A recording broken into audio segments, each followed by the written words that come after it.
Hello students, I am Dr. Amit Bhatnagar, working as Senior Research Officer in the Department of Agronomy at GB Pant University of Agriculture and Technology, Pantnagar, Uttarakhand. And today I will explain about the cultural methods of weed control. So first, what are the cultural control method? तो देखिए ये जो methods होते हैं cultural control methods, they all are intent to increase the crop competitive ability. वो इस तरह से वर्क करते हैं कि क्रॉप की जो कॉम्पिटिटिव एबिलिटी है वो इंक्रीज करे और इन टर्न वीड्स की ग्रोथ क्या हो, सप्रेस हो। तो ये जो मेथड्स हैं, preventive methods, cultural method, curative methods, इसका मैं एक वीडियो अपलोड कर चुका हूँ पहले ही कि क्या मेथड्स होते हैं और ये कैसे वर्क करते हैं। तो वो आप उस वीडियो को देखिएगा तो आपको ये लेक्चर उस सीरीज़ में बहुत अच्छा लगेगा। तो आज के लेक्चर में हम ये देखेंगे कि what are different type of cultural methods and what is the reasoning behind, क्या रीज़न होता है कि क्रॉप की कॉम्पिटिटिव एबिलिटी को इंक्रीज करते हैं। Secondly, what are the merits and demerits of this method. तो ये लेक्चर आप कंप्लीट देखिए तो आपको बहुत अच्छे ढंग से समझ में आएगा। तो आज जो है हम विद रीज़न सीखेंगे कि कैसे कल्चरल मेथड्स क्रॉप की कॉम्पिटिटिव एबिलिटी को इंक्रीज करते हैं और उससे वीड्स का सप्रेशन होता है। तो पहले ये समझना पड़ेगा कल्चरल मेथड्स क्या हैं। देखिए, cultural methods crop management practices हैं। तो क्रॉप मैनेजमेंट प्रैक्टिसेस हम इस तरीके से करते हैं कि क्रॉप की जो कंपटीशन की जो एबिलिटी है, क्रॉप का जो कैनोपी डेवलपमेंट है, क्रॉप का जो रूट डेवलपमेंट है, वो इतना अच्छा हो, क्रॉप की ग्रोथ इतनी अच्छी हो कि वो वीड्स को सप्रेस कर दे। तो यहाँ जो क्रॉप है वो अपनी एबिलिटी से, अपनी ग्रोथ से वीड्स की ग्रोथ को चेक करती है, वीड्स को सप्रेस करती है। तो ये जो है कल्चरल मेथड है। तो ये आज हम सीखेंगे कौन कौन सी ऐसी क्रॉप मैनेजमेंट प्रैक्टिस है जिससे कि हम क्रॉप की कॉम्पिटिटिव एबिलिटी को इंक्रीज कर सकते हैं। और जब ये इंक्रीज हो जाएगी कॉम्पिटिटिव एबिलिटी तो इन टर्न वीड्स की ग्रोथ चेक हो जाएगी। तो ये आपको बहुत क्लियर होना चाहिए कि ये these are the crop management practices to increase crop competitive ability. तो वन बाई वन इसको हम देखते हैं कि क्या क्या ये मेथड्स हैं। तो जैसे पहला है सोइंग टाइम।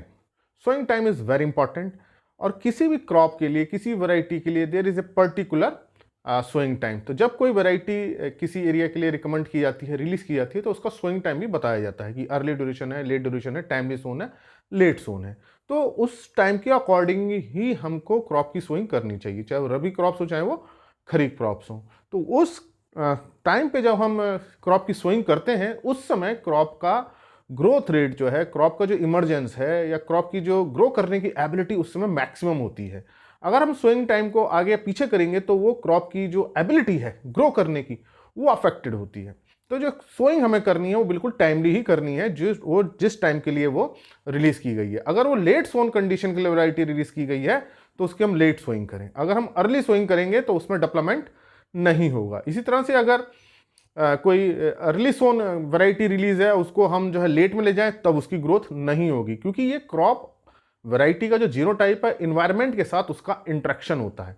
तो ये जीनोटाइप इन्वायरमेंट इंट्रैक्शन है जो उस सोइंग टाइम को डिसाइड कर रहा है उस वैरायटी के लिए। तो ये बहुत इंपॉर्टेंट है कि हम टाइमली सोइंग करें। लेकिन कुछ सिचुएशंस ऐसी होती हैं कि हम जब टाइमली सोइंग कर रहे हैं उसके साथ वीड्स भी बहुत ग्रो कर जाते हैं और कई फ्लशेस में वीड आते हैं, 3-4 फ्लशेस में वीड आते हैं। तो ऐसे टाइम पे हम क्या कर सकते हैं कि सोइंग टाइम को मॉडिफाई कर सकते हैं। मॉडिफाई करने का मतलब यह है कि हम या तो सोइंग टाइम से पहले कर लें, 10-15 दिन पहले सोइंग कर लें, या थोड़ा सा 10-15 दिन पीछे हम सोइंग कर लें। उस टाइम पे ना करें क्योंकि उस समय जो है वीड्स बहुत ज़्यादा डेवलप हो रहे हैं। तो अगर हम थोड़ा सा सोइंग को एडवांस करते हैं तो उस समय जो वीड्स इमर्ज नहीं करेंगे और क्रॉप को हम ग्रो करके बड़ा कर लेंगे, क्रॉप बड़ी हो जाएगी और जब वीड्स आएंगे तो उसको सप्रेस कर देगी। इसी तरह से अगर वीड्स बहुत ज़्यादा आ रहे हैं तो थोड़ा सा सोइंग हम पीछे कर दें। तो जब हम टिलेज प्रिपरेशन करेंगे, फील्ड प्रिपरेशन करेंगे, तो जो इमर्जिंग वीड होंगे, जो टाइमली आ रहे होंगे, वो डिस्ट्रॉय हो जाएंगे। तो इस तरह से हम मॉडिफाई कर सकते हैं, लेकिन उसके साथ हमको वैरायटी उस समय फिर चेंज करनी पड़ेगी। उस वैरायटी को ना लें, टाइमली सोन वैरायटी को ना लें। अगर हम टाइम ऑफ सोइंग जल्दी कर लें, जल्दी जा रहे हैं, आगे जा रहे हैं 10-15 दिन पहले, तो हम जो है लेट सोन वैरायटी लें, लेट ड्यूरेशन वैरायटी लें जिसकी ड्यूरेशन लंबी हो, क्योंकि हमने ड्यूरेशन बढ़ गई है। इसी तरह से अगर हम सोइंग थोड़ा पीछे कर रहे हैं, लेट कर रहे हैं, तो लेट सोन वैरायटी लें, शॉर्ट ड्यूरेशन वैरायटी लें, ताकि उस इन्वायरमेंट के साथ वो एडजस्ट कर जाए। तो यहाँ जो सोइंग टाइम का इन्वायरमेंट के साथ बहुत इंट्रैक्शन है, तो हमें वो इन्वायरमेंट देखना पड़ेगा। और लेकिन कोशिश हमारी यही होनी चाहिए कि हम जो ऑप्टिमम टाइम ऑफ सोइंग है उसी पे हम सोइंग करें, वहीं जो है क्रॉप की बेस्ट ग्रोथ होती है। जब ग्रोथ बढ़िया होगी तो वीट सप्रेशन पे उसका इफेक्ट भी ज़्यादा आएगा। लेकिन कब मॉडिफिकेशन करना है? जब वीट्स की प्रॉब्लम उस टाइम पे ज़्यादा हो रही है। तो ये सोइंग टाइम को हम एडजस्ट करके क्रॉप का डेवलपमेंट इस तरह से करते हैं कि वीट्स में सप्रेशन हो जाए। Second, seed rate. तो देखिए जो सीड रेट है वो भी रिकमेंडेड सीड रेट होता है। जब कोई वैरायटी रिलीज की जाती है बताया जाता है कि इसका सीड रेट ये है, तो हर रीजन के लिए अलग अलग सीड रेट रहता है और सोइंग टाइम के साथ भी सीड रेट चेंज होता है। तो इन जनरल जो नॉर्मल सीड रेट है वही हमें अडॉप्ट करना चाहिए। लेकिन अगर वीड्स की प्रॉब्लम ज़्यादा आ रही है तो थोड़ा सा हम सीडिंग रेट को बढ़ा सकते हैं, हाई कर सकते हैं, ताकि जो क्रॉप्स नंबर ऑफ जो क्रॉप्स प्लांट हैं वो पर यूनिट एरिया इंक्रीज कर जाए। तो जब हम सीड रेट इंक्रीज करते हैं तो नंबर ऑफ प्लांट्स इंक्रीज करेंगे और फिर वो बीट्स पे सप्रेशन आएगा। लेकिन बहुत ज़्यादा सीड रेट नहीं बढ़ाना है।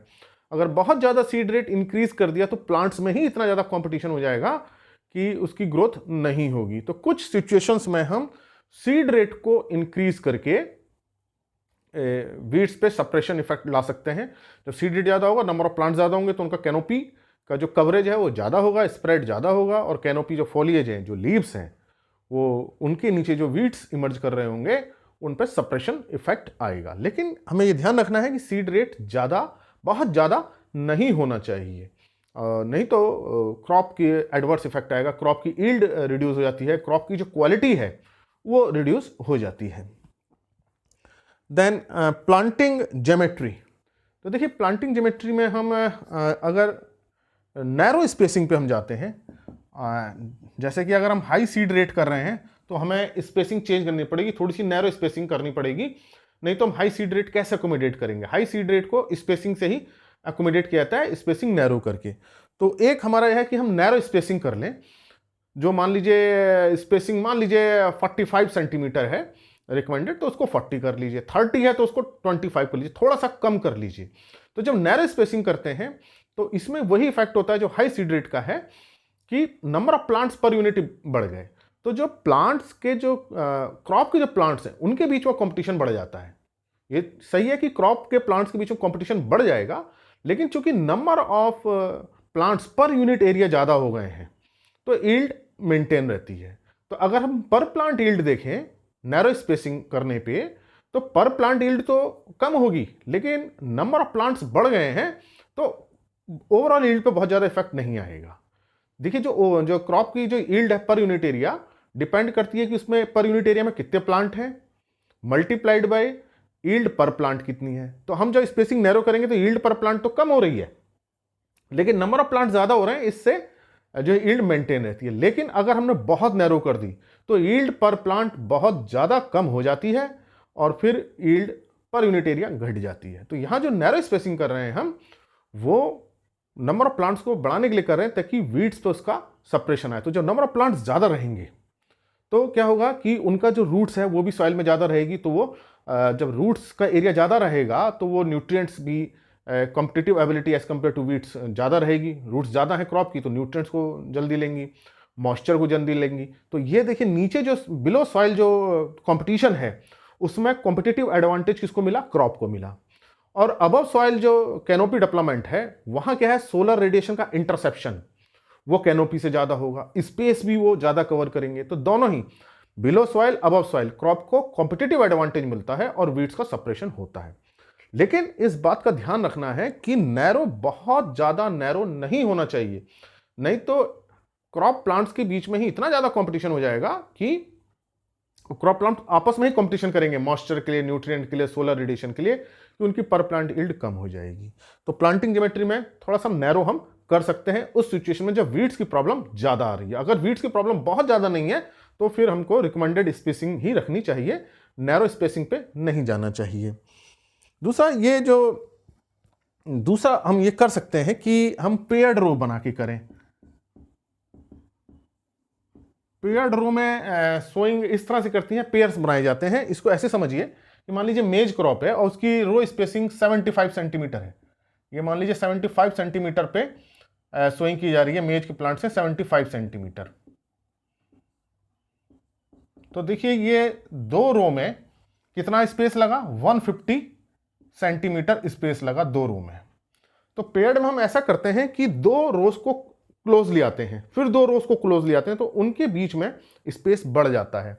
अब देखिए कैसे है कि एक हमने रो ली और दूसरी हमने 50 पे बनाई, फिर भी ये हमने 50 सेंटीमीटर पे लिया और फिर हमने 100 सेंटीमीटर का स्पेस छोड़ दिया, फिर हमने 2 रो 50 सेंटीमीटर पे ली, ये 50 सेंटीमीटर पे आ गई, फिर हमने जो है 100 सेंटीमीटर छोड़ दिया और फिर हमने 2 रो 50 सेंटीमीटर पे ली, ये 50 सेंटीमीटर, ये 100 सेंटीमीटर। तो देखिए 2 रो में कितना स्पेस लगा, 150 सेंटीमीटर।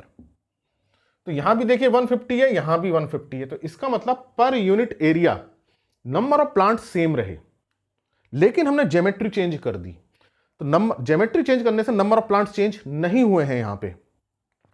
तो उसका हम एडवांटेज क्या होगा कि ये देखिए जो हमारा जो पेयर रो के बीच में ये एक पेयर बना, ये सेकंड पेयर या थर्ड पेयर, इस तरह से कई पेयर बन जाएंगे, तो ये इंटर पेयर डिस्टेंस कहलाएगी। तो ये जो स्पेस है 100 सेंटीमीटर। अब देखिए डेफिनेटली 100 सेंटीमीटर स्पेस ज्यादा हो गया तो वीड्स ज्यादा आएंगे। तो अब इसमें हम लेकिन मैकेनिकल वीडिंग कर सकते हैं। तो ये हमें ये पेयर्ड रो बनाने में हमें ये फायदा होता है कि जो बीच का स्पेस है उसमें हम नॉन सेलेक्टिव हर्बिसाइड बहुत आसानी से डाल सकते हैं क्योंकि यहाँ पे क्रॉप नहीं है। दूसरा, हम मैकेनिकल वीडिंग कर सकते हैं, कोई वीडर हम यूज कर सकते हैं, तो मैकेनिकल वीडिंग बहुत आसानी से हो जाती है, तो वीड्स को हम कंट्रोल कर सकते हैं। तो ये जो प्लांटिंग ज्योमेट्री है ये लेकिन डिपेंड करती है प्लास्टिसिटी ऑफ क्रॉप की प्लास्टिसिटी क्या है। प्लास्टिसिटी का मतलब ये है कि अगर हम उसकी स्पेसिंग को कम या ज़्यादा करते हैं तो अपनी यील्ड को कैसे मेंटेन करती है, टिलरिंग से करती है या ब्रांचिंग से करती है या अपना क्रॉप साइज बढ़ा देती है या ईयर्स को एडजस्ट करते हैं। तो जनरली जिनकी टिलरिंग अच्छी होती है वो प्लास्टिसिटी उनकी अच्छी है क्योंकि टिलर्स को ज़्यादा कर देते हैं तो या ब्रांचिंग ज़्यादा कर लेते हैं।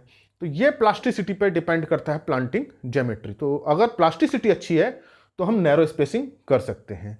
वाइडली स्पेस क्रॉप में हम पेयर्ड रो प्लांटिंग कर सकते हैं, फिर हम मैकेनिकल वीडिंग कर सकते हैं। तो ये जो तरीका है ये कॉम्पिटिटिव एबिलिटी को बढ़ा रहा है। अब पेयर्ड रो में क्या होता है, देखिए यहां तो हमने मैकेनिकल वीडिंग की, जो स्पेस है या हमने हर्बिसाइड से किया, लेकिन यहां जो हमने स्पेसिंग कम की, यहां पे जो वीड्स आ रहे होंगे तो यहां चूंकि क्रॉप प्लांट्स हैं, क्रॉप का कैनोपी डेवलपमेंट हो रहा है, तो इस वाले स्पेस में वीड्स की ग्रोथ कम होगी। यहां रूट्स का डेवलपमेंट भी ज्यादा होगा, यहां क्रॉप की रूट्स हैं, यहाँ पे क्रॉप की लीव्स हैं। क्रॉप की जब लीव्स रहेंगी दोनों तरफ से रहेंगी इस स्पेस में, तो जो ये पूरा क्रॉप की लीव का जो फॉलेज एरिया कवर कर लेगा और यहाँ जो वीड्स का सप्रेशन हो जाएगा। लेकिन इस वाले एरिया में चूंकि वाइड एरिया है, यहाँ मैकेनिकल वीडिंग है, केमिकल वीडिंग करके इसको कंट्रोल कर सकते हैं। तो ये एक मेथड है कल्चरल का, जो इंटीग्रेशन जिसका किसका हो रहा है, केमिकल के साथ इंटीग्रेशन हो रहा है, मैकेनिकल वीडिंग के साथ इंटरेक्शन हो रहा है। तो नैरो स्पेसिंग का भी यही कॉन्सेप्ट है कि हम नंबर ऑफ प्लांट्स को बढ़ा दें तो रूट्स बढ़ जाएंगी, कैनोपी बढ़ जाएगी और वीड्स का सप्रेशन होगा। लेकिन ये जब हम अडॉप्ट करते हैं तो उसमें क्रॉप की प्लास्टिसिटी क्या है बहुत मायने रखती है। अगर क्रॉप की प्लास्टिसिटी नहीं है, यील्ड को लॉस करने की कैपेसिटी नहीं है, तो नैरो करने पे जो है यील्ड जो है कम हो जाएगी। तो ये डिपेंड करता है कि क्रॉप कैसे एडजस्ट कर रही है उस स्पेसिंग को। नेक्स्ट जो कल्चरल मेथड है दैट इज ट्रांसप्लांटिंग।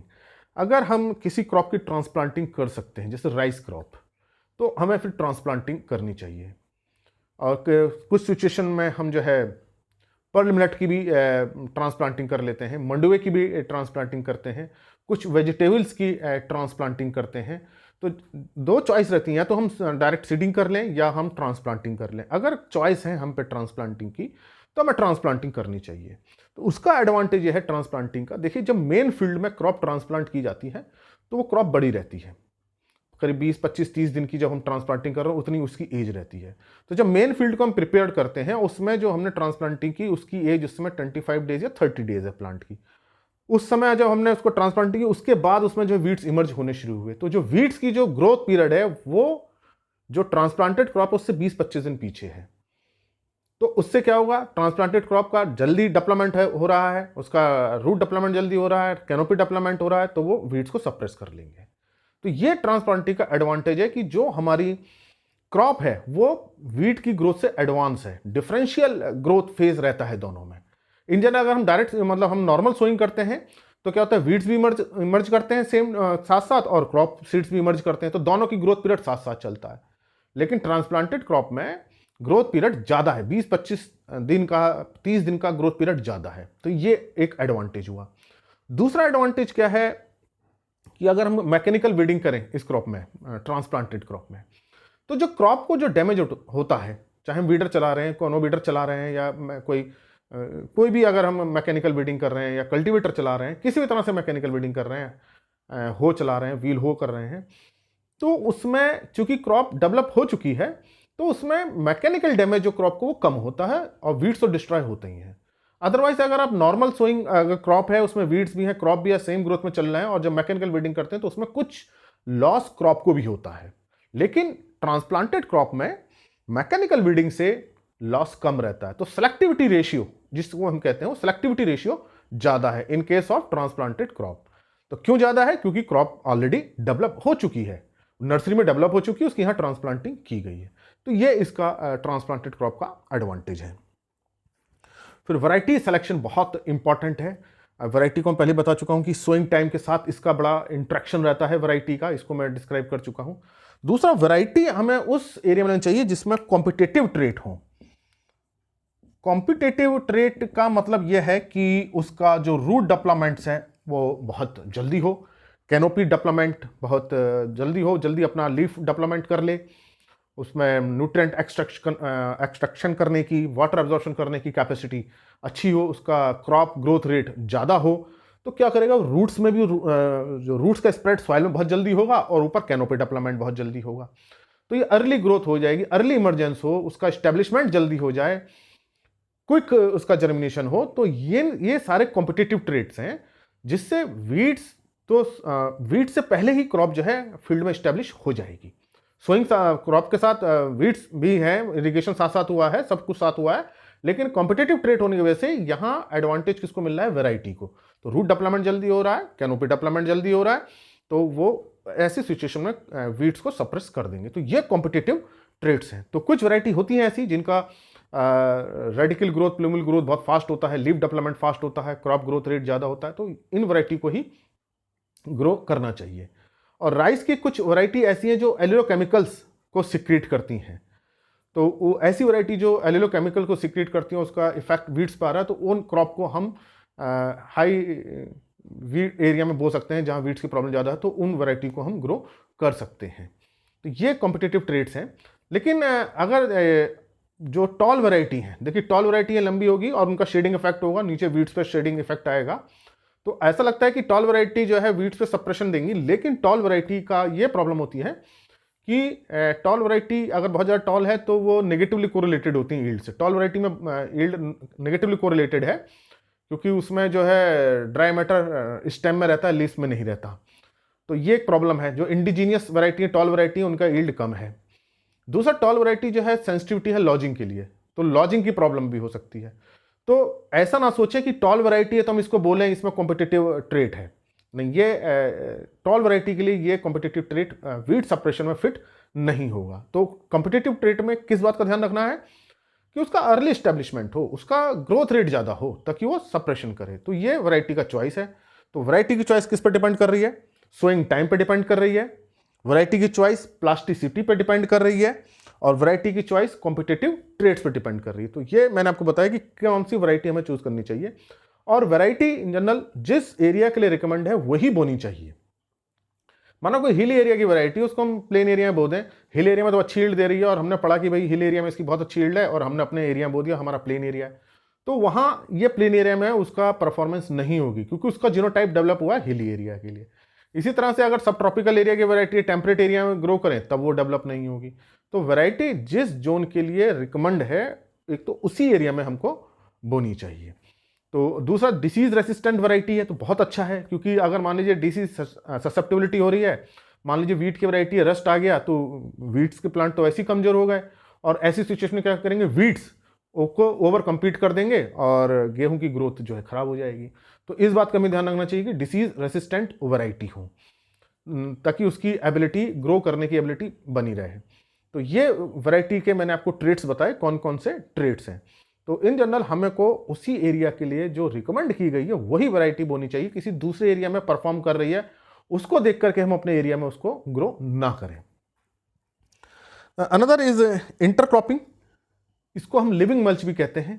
तो इंटरक्रॉपिंग जनरली हम वाइडली स्पेस्ड क्रॉप में करते हैं। जब हमें इंटरक्रॉप की स्पेस मिले, नैरो स्पेसिंग क्रॉप में हम नहीं करते हैं। जैसे वीट है, नैरो स्पेस में इंटरक्रॉपिंग हम नहीं करते हैं। यदि करते हैं मस्टर्ड की तो 10 रो या 9 रो छोड़ करके 1 रो पे हम करते हैं। तो अगर वाइडली स्पेस्ड क्रॉप है, जैसे मेज का मैंने आपको बताया एग्जाम्पल, ये मेज क्रॉप 75 सेंटीमीटर पे बोई जा रही है। इसके बीच में हम एक या दो लाइन हम इंटरक्रॉपिंग, जैसे कोई हम पल्स, मूंग, उड़द, काउपी ग्रो कर सकते हैं। इसी तरह से हमने पेयर्ड रो अगर किया है तो पेयर्ड रो में ये जो स्पेस है इसमें भी हम इंटरक्रॉपिंग कर सकते हैं। तो ये जो इंटरक्रॉप है इनको लिविंग मल्च बोलते हैं। ये मल्च जो लिविंग है, अब ये क्या करती है, देखिए इंटरक्रॉप के कई एडवांटेज हैं। एक तो रिसोर्सेज यूटिलाइजेशन तो है ही, जो स्पेस था उसको यूटिलाइजेशन कर लिया, जो सॉइल थी उसकी फर्टिलिटी का यूटिलाइजेशन कर लिया, एक बोनस यील्ड भी मिल गई। लेकिन जो हमने इंटरक्रॉपिंग की, हमारा यहाँ ऑब्जेक्टिव क्या था, अगर हमारा इंटरक्रॉप नहीं लेते तो यहाँ वीड्स आते, तो उन वीड्स को कंट्रोल करने के लिए हमें क्या करना पड़ता है, तो केमिकल डालना पड़ता है, मैकेनिकल वीडिंग करनी पड़ती। इसी तरह से पेयर्ड रो में जो स्पेस था उसमें भी हमें मैकेनिकल वीडिंग करनी पड़ती या केमिकल डालने पड़ते। अब हमने क्या किया, कोई कवर क्रॉप बो दी, कोई लेग्यूम क्रॉप बो दी, तो वो वीड्स को सप्रेस करेंगे। तो हमको क्या, वीड सप्रेशन मिल गया। इसने लिविंग मल्च की तरह काम किया। देखिए 2 तरह का मल्च रहता है, मान सकते हैं लिविंग मल्च जो हमने ग्रो कर रहे हैं क्रॉप, इंटरक्रॉप वीड को सप्रेशन के लिए। एक होता है डेड मल्च। डेड मल्च में हम कहीं से कोई स्ट्रॉ लाए या लीव्स लाए उसको डाल दिया, वो है डेड मल्च। तो ये लिविंग मल्च की तरह काम कर रहा है। तो ये बहुत अच्छा है। और सीरियल प्लस लेग्यूम जो इंटरक्रॉपिंग है वो बहुत कॉमन है, सीरियल प्लस लेग्यूम इंटरक्रॉपिंग। तो ये बहुत वीट सप्रेशन काम करती है। इसी तरह से सॉर्गम प्लस पीजीएनपी का इंटरक्रॉपिंग बहुत प्रॉफिटेबल है। लेकिन इंटरक्रॉपिंग में जो हम इंटरक्रॉप सेलेक्ट करें वो इस तरह सेलेक्ट करनी चाहिए कि दोनों का कंपटीशन जो है कम से कम हो, दोनों का जो ग्रोथ जो पीरियड्स वो अलग हो, दोनों की जो न्यूट्रिएंट डिमांड है वो पीरियड अलग हो, दोनों में कॉम्प्लीमेंट्री इंटरेक्शन होनी चाहिए और कम से कम मिनिमाइज्ड इफेक्ट दोनों पे कंपटीशन का होना चाहिए। तो देखिए जब इंटरक्रॉप ग्रो करते हैं तो मेन क्रॉप के साथ इंटरक्रॉप का कंपटीशन होता है। ऐसा नहीं होता कि दोनों में कंपटीशन ना हो, लेकिन चॉइस हमारी ऐसी होनी चाहिए कि कंपटीशन मिनिमम हो, और जितना कंपटीशन मिनिमम रहेगा तो दोनों क्रॉप को एडवांटेज मिलेगा। तो जो लेग्यूम्स होती हैं देखिए शॉर्ट स्ट्रक्चर रहती हैं, सॉइल पे फैली रहती हैं, जैसे मूंग है, उड़द है, और टॉल क्रॉप उसके साथ हम ले सकते हैं, जैसे मेज हम उसके साथ ले सकते हैं। तो ये इंटरक्रॉपिंग सिस्टम बड़े प्रॉफिटेबल सिस्टम होते हैं। लेकिन जो चॉइस है क्रॉप की वो बहुत इंपॉर्टेंट है। नहीं तो अगर आपने कॉम्पिटिटिव क्रॉप ले ली, सीरियल प्लस सीरियल ले लिया, तो दोनों में कंपटीशन होगा।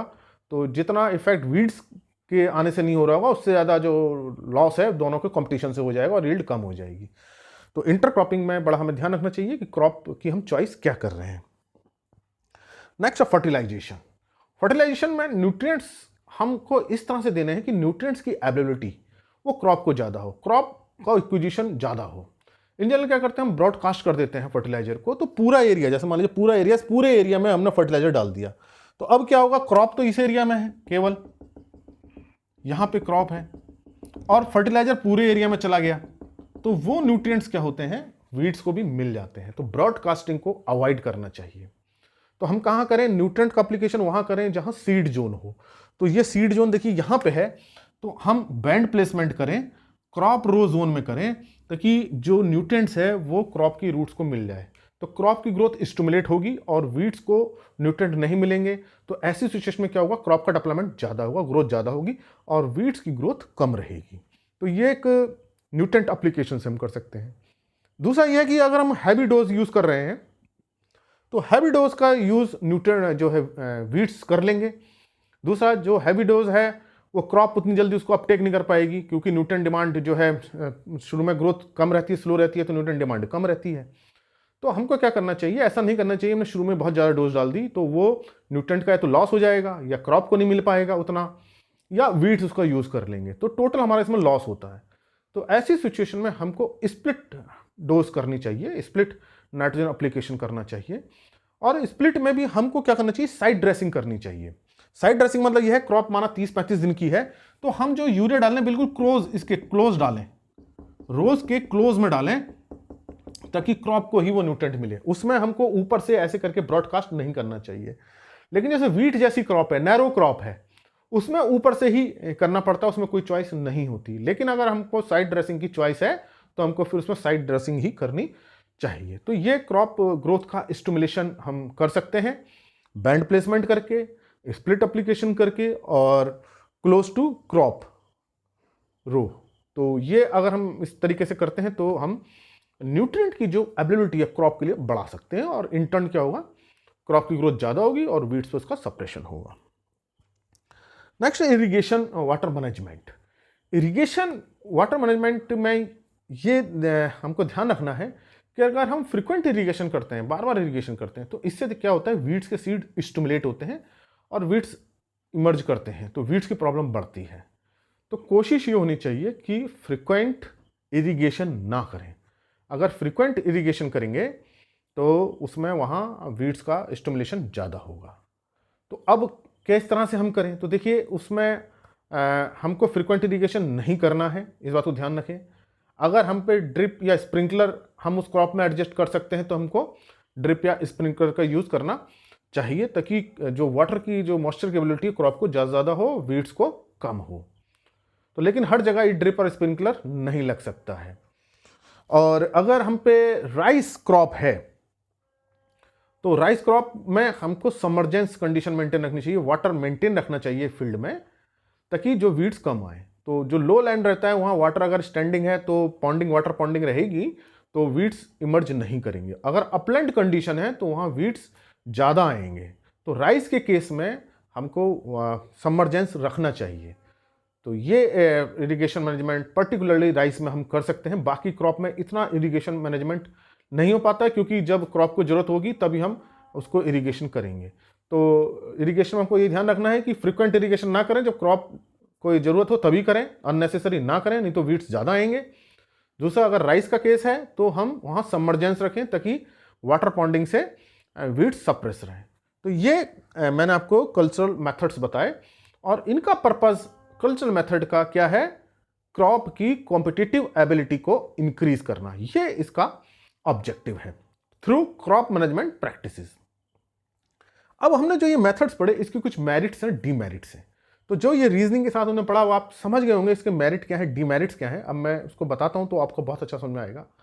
देखिए, मेरिट्स को हम अगर डिस्कस करें पहले, तो देखिए इजी टू अडॉप्ट। तो कोई इसमें ऐसा नहीं है कि हमारा कोई बहुत ज़्यादा खर्चा हो रहा है, ये केवल हमने एडजस्टमेंट कर दिया है। तो ये हमारे एक्चुअली में एडजस्टमेंट इस तरह से होते हैं कि हमारा कोई इकोनॉमिक बर्डन नहीं पड़ता, कोई एक्स्ट्रा कॉस्ट नहीं आती है, काम हमको वही करना है, क्रॉप मैनेजमेंट प्रैक्टिस वही है, केवल हमने उसका मॉडिफिकेशन कर दिया है। तो इजी टू अडॉप्ट है, कोई एक्स्ट्रा कॉस्ट इसमें इन्वॉल्व नहीं रहती है। तीसरा, हमने कोई इसमें केमिकल कोई यूज नहीं किया है, किसी हर्बिसाइड को हमने यूज नहीं किया है। तो देखिए इकोसिस्टम के लिए ये फेवरेबल है, इकोसिस्टम मेंटेन रहता है, कोई केमिकल पेस्टिसाइड का कोई रेजिड्यू नहीं रहता है, तो सॉइल पे भी इसका कोई नेगेटिव इंपैक्ट नहीं आता, एनवायरनमेंट पे उसका कोई नेगेटिव इंपैक्ट नहीं आता है। ये एक बहुत अच्छा सिस्टम है जो इकोसिस्टम को, पूरे सॉइल के एनवायरनमेंट को, पूरे के सिस्टम को मेंटेन रखता है। अनदर एडवांटेज ये है कि इसमें क्रॉप को कोई डैमेज नहीं होता है। जैसे हर्बिसाइड्स हैं तो उसमें हर्बिसाइड्स में कुछ ना कुछ लॉस जो है क्रॉप्स को हो जाता है, लेकिन इस मेथड में क्रॉप को कोई डैमेज नहीं होता। ये इसके मेरिट है। और कोई फार्मर को एक्स्ट्रा नॉलेज नहीं चाहिए, ये केवल अपने क्रॉप मैनेजमेंट प्रैक्टिसेस को मॉडिफाई करके, चेंज करके इसको फॉलो कर सकते हैं। तो इसमें कोई बहुत ज़्यादा पैसा इन्वॉल्व नहीं है, कोई कॉस्ट इन्वॉल्व नहीं है। ये इसके मेरिट है। लेकिन इसके कुछ डिमेरिट्स भी हैं, क्योंकि देखिए हमने इसमें कुछ क्रॉप मैनेजमेंट प्रैक्टिसेस को चेंज किया है, तो इससे बहुत जल्दी क्विक या इमीडिएट वीड्स का सप्रेशन नहीं होता है। इसका रिस्पांस धीरे धीरे धीरे आता है। हमने माना सीड रेट बढ़ाया, क्रॉप ग्रो करेगी, तब वो सप्रेशन करेगी। तो अगर हम सोचें कि भाई इसको हमने अडॉप्ट किया और तुरंत 3 या 4 दिन में इसका इफेक्ट नजर आए, जैसे हर्बिसाइड के केस में होता है, हर्बिसाइड डालते हैं, तीसरे चौथे दिन से वीड सप्रेशन हो जाता है, नज़र आने लगता है उसका इफेक्ट, वो ऐसा नहीं है। तो क्विक रिस्पॉन्स इसमें नहीं होता, इसमें वेट करना पड़ता है। तो ये पहला इसका डिमेरिट है। दूसरा, ये इसमें जो होता है, जो वीड्स की ग्रोथ को सप्रेस किया जाता है। वीड्स की इसमें किलिंग नहीं होती जैसे हर्बिसाइड के केस में होता है। इसमें वीड्स की ग्रोथ चेक होती है, केवल वीड्स का सप्रेशन होता है, वीड्स की ग्रोथ रुक जाती है। लेकिन ऐसा नहीं होगा कि वो वीड्स को कंप्लीटली खत्म कर दे, ऐसा नहीं होगा, केवल वीड्स को सप्रेस करेगा। अनदर इसका ये डिमेरिट है कि जैसे पेरिनियल वीड्स हैं, इसका कोई इफेक्ट नहीं आता कल्चरल प्रैक्टिसेस का, हमने जो बताई हैं। पेरिनियल वीड्स हैं, बाइनियल वीड्स हैं, प्रॉब्लमेटिक वीड्स हैं जैसे साइप्रस रोटेंडस है, साइनोडोन डक्टोलॉन है, उस पर बहुत इसका कोई इम्पैक्ट नहीं होता। या पैरासिटिक वीड्स हैं, उस पर भी इनका इम्पैक्ट नहीं होता है। तो ये जो प्रॉब्लमेटिक वीड हैं या नॉक्सियस वीड्स हैं, पैरासिटिक वीड्स हैं, पेरिनियल वीड्स हैं, इन कल्चरल प्रैक्टिसेस कंट्रोल नहीं होते हैं।